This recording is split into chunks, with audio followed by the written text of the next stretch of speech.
ইমাম আলী মাকাম নবীজির নওয়াসা 3 দিনের আপনার ছেলে ইমামে হোসাইনকে কোলে করে নিয়ে আসেন নবীজি কারবালার ময়দানে যিনি শহীদ হবেন ওই হোসেনের ঘাড়ে নবীজি আমার বারবার করে চুমু দেয়। কার ঘাড়ে? ইমামে হোসাইনের ঘাড়ে। মা ফাতেমা ঝাড়ু দিতেছিলেন, মা ফাতেমা ঝাড়ু দিতেছিলেন, বারবার তাকিয়ে দেখেন নবীজি ইমামে হোসাইনের গলাতে আপনার বারবার করে চুমু দেয়। মা ফাতেমা বললেন, ইয়া রাসূলুল্লাহ, ইয়া হাবিবাল্লাহ, নবী গো, আজকে আপনি ইমামে হোসাইনের গলাতে বারবার কেন চুম্বন দেন? আল্লাহর নবীজি তিনি বলেছিলেন, ফাতেমা এই কথাটা তোমাকে বলবো না। কেন না? আজকে যদি মায়ের সামনে ছেলের কথা যদি বলেন, তোমার ছেলেকে কতল করা হবে, তোমার ছেলেকে হত্যা করা হবে, ওই মা কি আপনার ঠিক থাকতে পারে? পারে? ওই মা ঠিক থাকতে পারবে না। আল্লাহর নবীজি বললেন, ফাতেমা তোমার সামনে আমি হোসেনের কথাটা বলবো না। মা ফাতেমা তুজ-জাহরা রাদিয়াল্লাহু তাআলা আনহা আপনার বলেন, আব্বাজি আপনি যতক্ষণ পর্যন্ত এই কথাটা না বলবেন আমি ফাতেমা যতদূর পর্যন্ত ঝাড়ু দিয়েছি আর আগে বাড়বো না। আমি ফাতেমার আগে বাড়বো না। বলেন, ফাতেমা তোমাকে যদি না বলে তুমি ছাড়বে না গো ফাতেমা। এই ছেলেটি কারবালার ময়দানে 56.5 বছর বয়সে শহীদ হবে। কে বলছেন এটা? 3 দিনের ছেলে হোসাইন। আর এই হোসাইনের কথা 56.5 বছর আগে কে বলছেন? নবীজি বলছেন নাকি? তো এটা গায়েবের খবর না? খবর না বলেন? আপনি আমি বলতে পারবো যে আগামী কালকে আমাদের ভাগ্যতে কি লেখা আছে বলতে পারবো? বলেন, পারবেন? কেউ পারবো না। কিন্তু নবীজি 56.5 বছর আগে এই কথাটা আপনার বলেছেন, এই কারবালার ময়দানে ইমামে হোসাইন শহীদ হবেন 56.5 বছর বয়সে। আরে সৃষ্টি সেরা সবার আলা নবীজি আমার। জোরে বলেন সুবহানাল্লাহ। হাত উঠিয়ে বলেন, ইয়া রাসূলুল্লাহ। নবীকে কারা কারা ভালোবাসেন বলেন, ইয়া হাবিবাল্লাহ। আরে সৃষ্টি সেরা সবার আলা নবীজি আমার। কেউ রে মুমিন নবীর নামটি গাও না বারবার, কেউ রে মুমিন নবীর নামটি গাও না বারবার। কার নাম গাইতে বলছেন? নবীর নাম। আপনার আমার নাম গাইতে বলছে। বলেন, নবীজির নাম যদি তুমি জপো, নবীজির নামে যদি তুমি দরুদ শরীফ পড়ো রে মুসলমান, আজকে নামাজে নবীজির নাম, আজকে আজানে নবীজির নাম, আজকে দেখো আজকে আজান যখন দিবে তখন আপনার নবীজির নাম পাওয়া যায়। দুনিয়ার যেই জায়গাতে আপনি যাবেন নবীজির নাম পাবেন। আর ওই হিম্মতের দরজার চৌকাঠে নবীজির নাম লেখা আছে। বলেন সুবহানাল্লাহ। জান্নাতের পাতায় পাতায় রাসূলুল্লাহর নাম লেখা আছে, কিন্তু আপনার আমার নাম শুধু আপনার মানুষের মুখে নাকি? তো কার নাম জপতে বলছে? নবীজির নাম, তাই তো? একটু বলেন তো, সৃষ্টি সেরা সবার আলা নবীজি আমার। বলো, সৃষ্টি সেরা সবার আলা নবীজি আমার। আবু জেহেল বলে এ নবীজিকে কি আছে বলে আমার হাতে। আবু জেহেল প্রশ্ন করেনি নবীজিকে, প্রশ্ন করেছিল, ভাতিজা মুহাম্মদ তুমি যদি বলে দিতে পারো আমার হাতের মুঠোর মধ্যে কি আছে, আমি তোমার মধু মাখা কলমা পড়ে মুসলমান হয়ে যাব। বলেনি? বলেছিল। কিন্তু আল্লাহর নবীজি বলেছিলেন, এই আবু জেহেল আজকে তুমি শুনে নাও, শুনে নাও, আমি নবীজি মুখে বলবো না, আমি আল্লাহর নবীজি শাহাদাত আঙ্গুলের ইশারা করে দেব।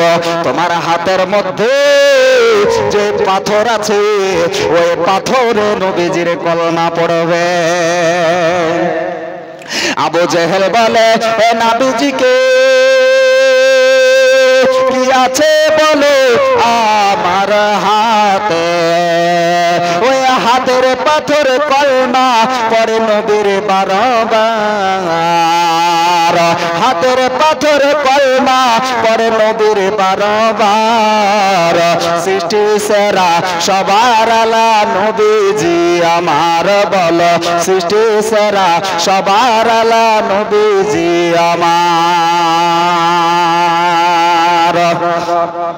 আরে এসো ভাই থেকো না দূরে, যারা এখন আসেনি তাদের জন্য আপনার বলছি। আরে এসো ভাই থেকো না দূরে, আরে নূরের বারিশ চর কৃষ্ণপুরে। জোরে বলেন আরে এসো ভাই থেকো না দূরে, আরে নূরের বারিশ চর কৃষ্ণপুরে।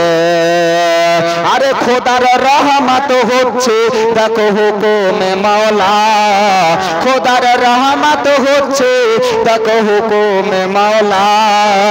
সৃষ্টি সেরা সবার আলা নবীজি আমার বলো, সৃষ্টি সেরা সবার আলা নবীজি আমার। আরে নবী যদি না আসিত এ দুনিয়া না হইতো, নবী না আসলে দুনিয়া হতো? আল্লাহ পাক রব্বুল আলামিন বলেন আমি নবীজিকে যদি সৃষ্টি না করতাম আমি 18,000 মাখলুকাতকেও সৃষ্টি করতাম না। আর নবীকে যে ভালোবাসে তাকে আল্লাহ তাআলা ভালোবাসে, এই কথাটা লেখা আছে কোরআনে আল্লাহর, এই কথাটা লেখা আছে কোরআনে আল্লাহর। কোথায় লেখা আছে? কোরআনে লেখা আছে। কোরআনে কি লেখা আছে? মহান আল্লাহ পাক রব্বুল আলামিন বলে কুল ইন কুনতুম তুহিব্বুনাল্লাহ ফাত্তাবিউনি ইউহিব্বুকুমুল্লাহ।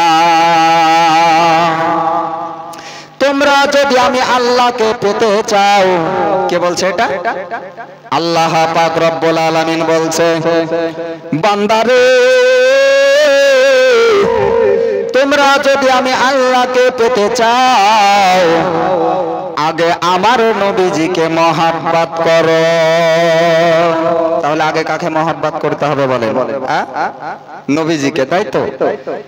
নবীজিকে যদি মহব্বত করো আমি আল্লাহ পাক রব্বুল আলামিন আমি অটোমেটিক নবীজির যদি তোমরা হয়ে যাও আমি আল্লাহ তোমাদের হয়ে যাব, আমি আল্লাহ তোমাদের হয়ে যাব। বলে আল্লাহ আপনি যখন আমাদের হয়ে যাবে তখন আমরা কি পাবো?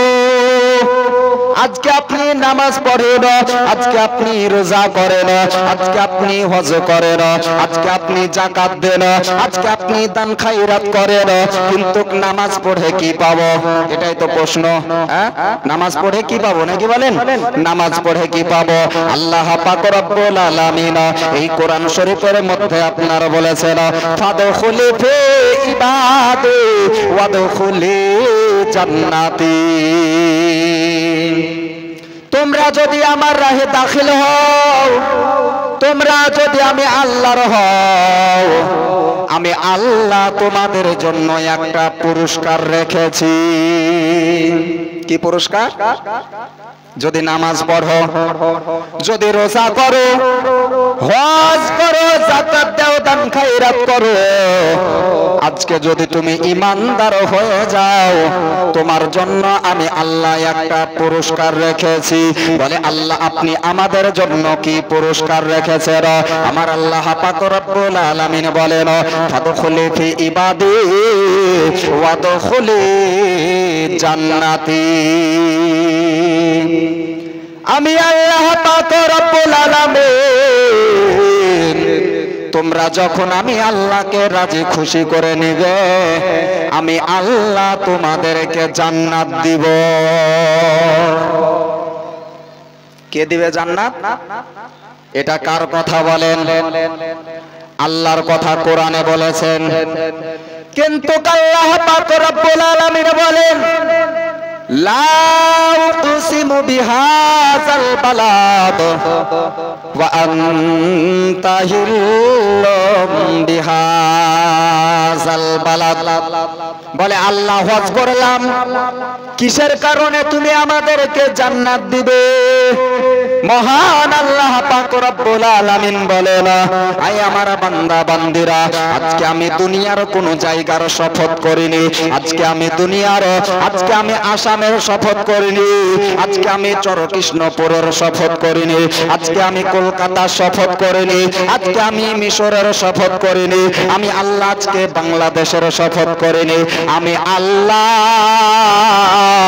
লা উকসিমু বিহাযাল বালাদ, আমি আল্লাহ এই মক্কাতুল মুকাররমার শপথ করেছি। বলেন সুবহানাল্লাহ। ওগো আজকে যারা এই মাহফিলে এসেছে, ওগো আল্লাহ তাআলা রহমত পেয়েছে। জোরে বলেন, ওগো আজকে যারা এই মাহফিলে এসেছে, ওগো আল্লাহ তাআলা রহমত পেয়েছে। বাড়বে সবার সম্মান। কি বাড়বে? মাহফিল আসার জন্য সম্মান বাড়বে। আল্লাহ পাক রব্বুল আলামিন বলছেন, এ মুমিন মুসলমান, আমি আমার যুবকদেরকে বেশি বেশি করে ভালোবাসি রে। আজকে যুবকেরা এই জালসাতে নাই, সব আপনার বুড়িয়া বসে আছে নাকি? কিন্তু আল্লাহ বলছেন, আমি যুবকদেরকে বেশি বেশি করে পছন্দ করি। আরে আজকে যারা এই মাহফিলে এসেছে,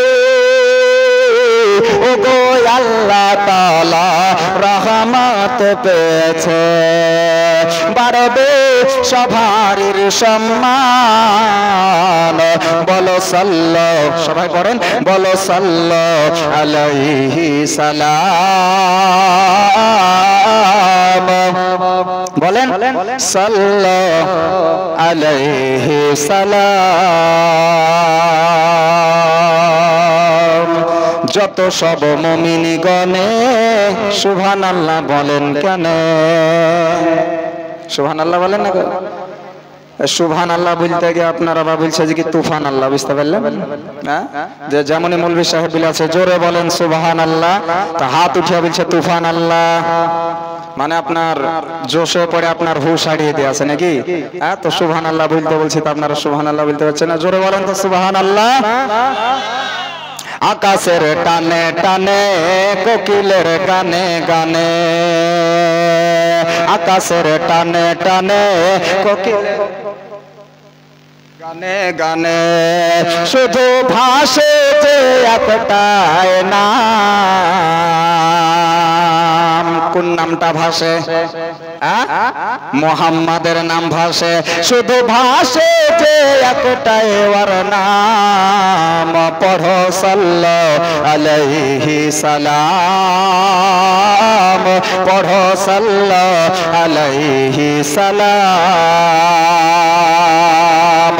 আমরা পাপী পাপী তাপী আল্লাহ তাআলা দাও গো মাপি। আমরা গুনাহগার নয় বলেন? নবীজি আপনারে বলেছেন আমার উম্মতের মধ্যে ৭৩টা দল হবে। কতটা? ৭৩টা দল হবে। ৭২টাই হবে জাহান্নামী, একটাই দল হবে জান্নাতি। কয়টা দল? একটাই দল হবে জান্নাতি।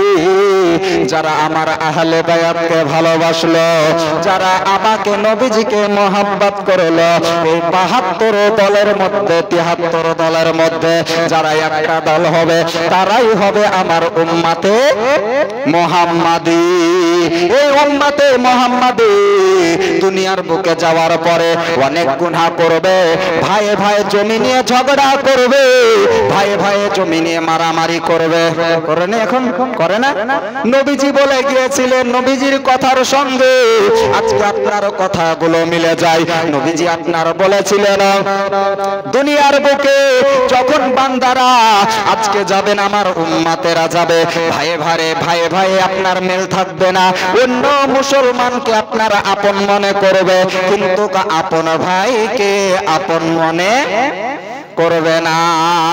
তাই আমরা গুনাহগার, আল্লাহ বলছেন আমরা পাপী তাপী আল্লাহ তাআলা দাও গো মাপি। আমরা পাপী তাপী আল্লাহ তাআলা দাও গো মাপি। আল্লাহ বলছে কেন তোমাদেরকে মাপ দিব? আমরা তখন বলবো আমরা পাপী তাপী আল্লাহ তাআলা দাও গো মাপি। আমরা নবী পাকের যে গোলাম, জোরে বলেন, আয় আমরা নবী পাকের যে গোলাম, বলেন সাল্লাল্লাহু আলাইহি সালাম, পড়ো সাল্লাল্লাহু আলাইহি সালাম। ওগো আজকে যারা এ মাহফিলে এসেছে, ওগো আল্লাহ তাআলা রহমত পেয়েছে। যারা এখনো পর্যন্ত আপনারা আসেননি, যদি রহমতের ছায়ার তলে আপনারা বসতে চান, জান্নাতের যদি ভাগীদার হতে চান, তো আপনারা খুব তাড়াতাড়ি চলে আসুন। ইনশাআল্লাহ লাস্ট বেলাতে আপনাদেরকে একটা ভোজপুরি গজল শোনাবো ইনশাআল্লাহ। একটা দরুদ শরীফ পড়েন, আল্লাহুম্মা সাল্লি আলা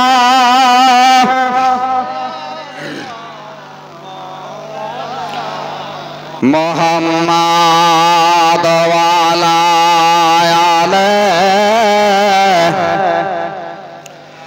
মাওলানা মুহাম্মাদ সাল্লি আলা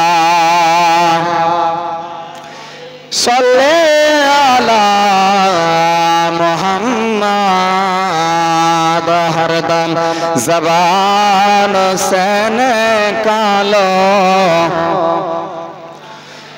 মুহাম্মাদ, হরদম জবান শফিয়ানা মুহাম্মাদ সাল্লাল্লাহু তাআলা আলাইহি ওয়াসাল্লাম। তাহলে ইমামে হোসাইনের নাম রাখলেন কে বলেন? আল্লাহ রাখলেন। ইমামে হোসাইনের নামটাকে রাখার পরে আপনার বিস্তারিত যদি জীবনী বলি আজকে আপনি 4-5 দিন ফুরিয়ে যাবে, কিন্তু ইমামে হোসাইনের জীবনী শেষ করতে আপনার পারা যাবে না। ইমামে হোসাইনের নাম রাখলেন আল্লাহ, কিন্তু ইমামে হোসাইন কারবালায় শহীদ হবেন কার রাহে বলেন? আল্লাহর রাহে। তাই তো আল্লাহর রাহে শহীদ হবে, আল্লাহর রাহে জান দিবে, আল্লাহর রাহে আপনার জীবন দিবে। তাদেরকে মরা বলতে কে মানা করেছে? আল্লাহ মানা করলেন নাকি? যে যারা আমার রাহে জান দেয়, যারা আমার রাহে জীবন দেয়, তোমরা তাকে কখনো মরা বলিও না। কেননা ইমামে হোসাইনের আব্বা জানের নাম ছিল হযরতে আলী। তাই তো ইমামে হোসাইনের আব্বা জানের নাম ছিল হযরতে আলী। যে আলী ওই খায়বারের প্রান্তরে 40 মন লোহার গেট, কত মন? 40 মণ। আপনি আমি যদি 5 কেজি বারবার চাড়াচাড়ি করি তো আপনার কি অবস্থা হবে বলেন? হ্যাঁ, আলবেন না আলবেন না? আলবেন। কিন্তু যে হযরতে আলী রাদিয়াল্লাহু তাআলা আনহু ওই খাইবারের প্রান্তরে যখন আপনার যুদ্ধ হতেছিল, এই আলী আপনার কি করেছিলেন? 40 মণ লোহার গেটকে হাতে আপনার ধরে ঢাল বানিয়েছিলেন, আর ওই ঢাল বানিয়ে ঘন্টার পর আপনার ঘন্টা 40 মণ লোহার গেটকে হাতে ধরে আপনার যুদ্ধ করেছিলেন। বলেন কত মণ? 40 মণ। তিনারই ছেলে ইমামে হোসাইন রাদিয়াল্লাহু তাআলা আনহু, তিনি আপনার কারবালায় আপনার শহীদ হবে। বাপজিরাই আমার ভাইরা গো, ইমামে হোসাইনের আস্তে আস্তে বয়স আপনার যখন আপনার পার হতে লাগলো, যখন আপনার 56 বছর বয়সের দিকে আপনার চলে যেতে লাগলো, ইমামে হোসাইন পাক রাদিয়াল্লাহু তাআলা আনহুকে আপনার 150 খানা কিংবা কোন জায়গাতে আপনার বলা হয়েছে 72 খানা আপনার চিঠি দিয়েছিল নাকি কুফাতে আসার জন্য। এই ইমামে হোসাইন রাদিয়াল্লাহু তাআলা আনহুকে চিঠি দিয়ে আপনার যখন ডাকলেন, ইমামে হোসাইন আপনার বিশ্বাস করে নিল। ইমামে হোসাইন হয়তো ভাবলো এ হয়তো আজকে উনারা শোধন হয়ে গেছে, আমি কারবালায় চলে যাব। কিন্তু কারবালাতে যাওয়ার পরে ইমামের হোসেনের অবস্থা ভালো থাকবে না, ওই ফুরাতের পানি দিবে না, ফুরাতের পানি দিবে না। নামাজ পড়ার জন্য, ওযু বানাইবার জন্য ওই সীমারের দলেরা ইমামে হোসাইনকে পানি দিবে না, আজকে জাইনাবকে আপনার পানি দিবে না, ইমামে হোসাইনকে আপনার পানি দিবে না। কিন্তু মা ফাতেমা বলেছিলেন, ও আমার হোসেন আজকে তুমি শুনে নাও, তুমি যখন 56.5 বছর বয়সে ওই কারবালার ময়দানে শহীদ হবে, আমি তোমার মা, তুমি শহীদ হবে মুহররমের 10 তারিখে। কত তারিখে? মুহররমের 10 তারিখে তুমি শহীদ হবে। জুম্মার নামাজের পরে হোসাইন, আমি তোমার মা, তোমাকে 9 তারিখে দেখতে যাব। কত তারিখে? 9 তারিখে দেখতে যাব। কিন্তু মা ফাতেমা তো ইন্তিকাল হয়ে গিয়েছেন আগেই নাকি? নবীজির 6 মাস নবীজি ইন্তিকাল করেছেন, তারপরে মা ফাতেমা 6 মাস পরে আপনার ইন্তিকাল করেছিলেন, তাই তো? নবীজি বলে গিয়েছিলেন, ফাতেমা গো, আমার ইন্তিকালের 6 মাস পরে তোমার ইন্তিকাল হবে। ফাতেমারও ইন্তিকাল হয়ে গিয়েছিলেন, কিন্তু ফাতেমার কবরটা কোথায় জানা আছে? বলেন, জানেন ফাতেমার কবর কোথায় আছে? কেউ জানেন না? ইমামে হোসাইনের জীবনে আপনারা শুনেননি? মা ফাতেমার কবর আকাশ আছে জান্নাতুল বাকিতে। কোথায়? জান্নাতুল বাকিতে মা ফাতেমার কবর আছে। কিন্তু ইমামে হোসাইন রাদিয়াল্লাহু তাআলা আনহু কারবালার ময়দানে আপনার শহীদ হবেন, কিন্তু 9 তারিখে মা ফাতেমা কারবালায় পৌঁছে গিয়েছেন। কারবালায় যাওয়ার পরে ইমামে হোসাইন আপনার যেমনই আপনার শহীদ হয়ে যাবে, ইমামে হোসাইন 10 তারিখে আপনার শহীদ হবে জুম্মার নামাজের পরের মুসলমান। কিন্তু মা ফাতেমা আজকে ঝাড়ু দেওয়ার জন্য নিজের ছেলে যে জায়গাটাতে আজকে পড়ে থাকবে, ইমামে হোসাইনের কাটা দেহটা পড়ে থাকবে, গর্দান হবে আপনার আলাদা, আজকে আপনার শরীর হবে আলাদা, দুই দিকে 2 মাথা ভাগ হয়ে যাবে, আজকে আপনার শরীর ভাগ হয়ে যাবে। ওই জায়গাটাকে মা ফাতেমা ঝাড়ু দিয়ে দিলে, যেই জায়গাটাতে ইমামে হোসাইন শহীদ হবে ওই জায়গাটাকে মা ফাতেমা 9 তারিখে যাওয়ার পরে কি করলেন? ঝাড়ু দিয়ে দিলেন, কেননা এটা হচ্ছে আপনার নবীজির নাওয়াসা নাকি? এটা হচ্ছে আপনার নবীজির নাওয়াসা। কেননা নবীজির সঙ্গে যারা গুস্তাকি, ইমামে হোসেনের সঙ্গে যারা গুস্তাকি করলো, ইমামে হোসাইনের সঙ্গে যারা মহাব্বত রাখলো না, তারা নবীর সঙ্গে মহাব্বত রাখলো না, তারা আল্লাহর সঙ্গে মহাব্বত রাখলো না। ব্রাদারানে মিল্লাত ইসলামিয়া, তো মা ফাতেমা 9 তারিখে আপনার গেলেন, আর 9 তারিখে যাওয়ার পরে ইমামে হোসাইনের মাথা আপনার আলাদা হবে আর দেহ আলাদা পড়ে থাকবে। আপনি আমি হলে দেখতে পারবো? বলেন পারবেন? আপনার আমার ছেলে হলে পারবেন? পারবেন না। কিন্তু মা ফাতেমা তুজাহরা আর আল্লাহর নবীজি যেদিন আপনার ইমামে হোসাইন আপনার শহীদ হবে, সেই দিন কারবালায় যাওয়ার পরে দেখছেন ওই ইমামে হোসাইনের কাটা মাথাটাকে আপনার নিয়েছেন কাফেরেরা, আর ওই কাটা মাথাটাকে নেওয়ার পরে তলোয়ারের উপরে আপনার ধরে রেখেছেন, তুলে রেখেছেন।